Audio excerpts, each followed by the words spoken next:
देखो ये वाला जो क्वेश्चन है, ये क्वेश्चन भी मिसिंग नंबर सीरीज़ का ही क्वेश्चन है। यहाँ पर हमें 3 फिगर्स दी गई हैं, तीनों हार्ट की शेप की हैं और तीनों फिगर में क्या है कि इस फिगर में कुछ नंबर तो बाहर हैं और एक नंबर जो है वो हार्ट के अंदर है।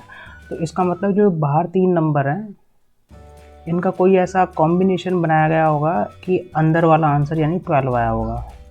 ठीक है, तो वही कॉम्बिनेशन हमें फाइंड आउट करना है या वही रूल हमें फाइंड आउट करना है कि किस रूल से इनको जोड़ा गया है या घटाया गया है कि अंदर वाला जो है वो आंसर आ गया है। अब जैसे बाहर वाले अगर हम नंबर देखते हैं फर्स्ट शेप में यानी फर्स्ट हार्ट में, तो बाहर वाले नंबर है 5, दूसरा नंबर है 6 और तीसरा नंबर है 4। तो हमें कोई ऐसा रिलेशन ढूंढना है कि इनको चाहे प्लस करके या माइनस करके या इनका स्क्वायर करके कि अंदर 12 आ जाए। तो एक अगर हम देखें रिलेशन तो ये नज़र आता है कि 5 और 4 को तो हम ऐड कर दें, यानी 5 + 4 को हम ऐड कर दें तो कितना आ गया 9। उस आंसर में जो थर्ड नंबर है इसका हाफ करके जोड़ दें, यानी थर्ड नंबर हो गया 6, 6 का हाफ हो गया 3, तो आ गया 12। पर फिर हम देखेंगे क्या यही जो रिलेशन है सेकंड वाले में लग रहा है। तो जब हम सेकंड वाले में देखेंगे तो पहले हमने जोड़ा 6 + 5, तो 6 और 5 हो गया 11, उसमें 7 का हाफ जोड़ेंगे, 7 का हाफ जोड़ेंगे तो आंसर आ गया पॉइंट में।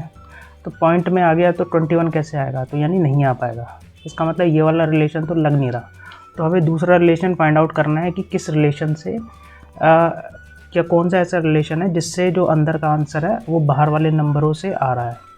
तो जब हम ट्राई करेंगे हिट एंड ट्रायल मेथड से तो हम देखेंगे ना तो इनको जोड़कर आएगा, ना इनको घटाकर आएगा, ना इनके स्क्वायर को जोड़कर आएगा, ना स्क्वायर को घटाकर आएगा, या किसी भी कॉम्बिनेशन से ये आंसर नहीं आ पाएगा।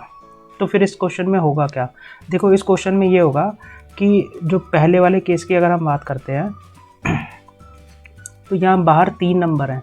पहला नंबर हो गया 5, दूसरा नंबर हो गया 6 और तीसरा नंबर हो गया 4। अगर इन नंबर्स की हम आपस में करें मल्टीप्लाई तो आंसर कितना आएगा हमारा?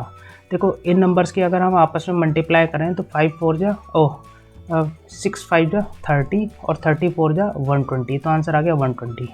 अब देखो हम देखेंगे कि आंसर 120 आया लेकिन अंदर है 12, तो यानी आंसर तो मल्टीप्लाई करने के बाद भी नहीं आया। तो हो सकता है हम मल्टीप्लाई करना छोड़ दें, क्योंकि जब हमारा फर्स्ट में ही आंसर नहीं आया तो हम सेकंड वाली फिगर के नंबर्स की मल्टीप्लाई क्यों करेंगे। लेकिन बस यही नहीं करना हमें, क्योंकि जब हम सेकंड वालों की मल्टीप्लाई करेंगे या सेकंड वाले नंबर की मल्टीप्लाई करेंगे, जैसे सेकंड वाला केस में हम देखते हैं यहाँ पर 3 नंबर कौन कौन से बाहर हैं, 6 7 5।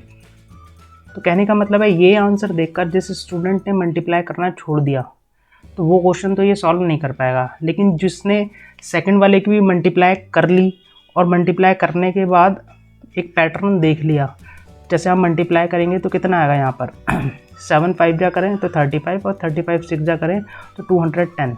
अब देखो ये आंसर देखकर और ऊपर वाला 120 देखकर दिमाग की ना घंटी बज जानी चाहिए, और वो घंटी क्या कहेगी बजने के बाद, वो ये कहेगी देखो इसका आंसर है 120, तो इधर कितना है, इधर है 12 और इसका आंसर कितना है 210, तो इधर कितना है, इधर है 21।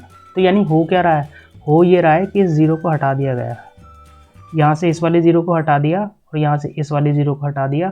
तो फर्स्ट वाले में 120 में से ज़ीरो को हटा दिया तो 12 अंदर आ गया, और उसी तरीके से सेकंड वाले सिनेरियो में 210 में से ज़ीरो को हटा दिया तो 21 अंदर आ गया। तो अब देखो ये कहना मतलब ये कहना मैथमेटिक्स की लैंग्वेज में ये कहना गलत है कि ज़ीरो को हटा दिया। तो अगर हम इसे मैथमेटिक्स की लैंग्वेज में बोलें तो हम ये कहेंगे जो 120 था, यानी जो इन तीनों की मल्टीप्लाई करके आंसर आया उसको हमने 10 से डिवाइड कर दिया। ठीक है, तो 120 को जब 10 से डिवाइड करेंगे तो आंसर कितना आएगा 12। तो ये कहना ज़्यादा सही है कि जो आंसर आया उसको हमने 10 से डिवाइड कर दिया, और 10 से डिवाइड करने के बाद जो आया वो अंदर वाली वैल्यू है। उसी तरीके से जब हम 210 को 10 से डिवाइड करेंगे तो आंसर कितना आएगा 21, तो 21 जो है वो अंदर वाली वैल्यू है।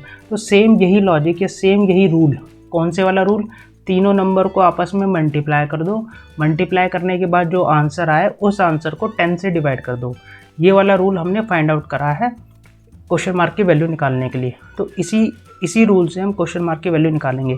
तो थर्ड वाले सिनेरियो में क्या करेंगे, तीनों नंबर्स जो बाहर हैं, यानी कौन कौन से नंबर बाहर हैं, 4, 8 और 10, जब हम इनकी मल्टीप्लाई करेंगे तो 4 8 जा 32 और 32 इंटू 10 यानी 320। तो जो आंसर आया है उस आंसर को क्या करेंगे, हम उस आंसर को 10 से डिवाइड करेंगे।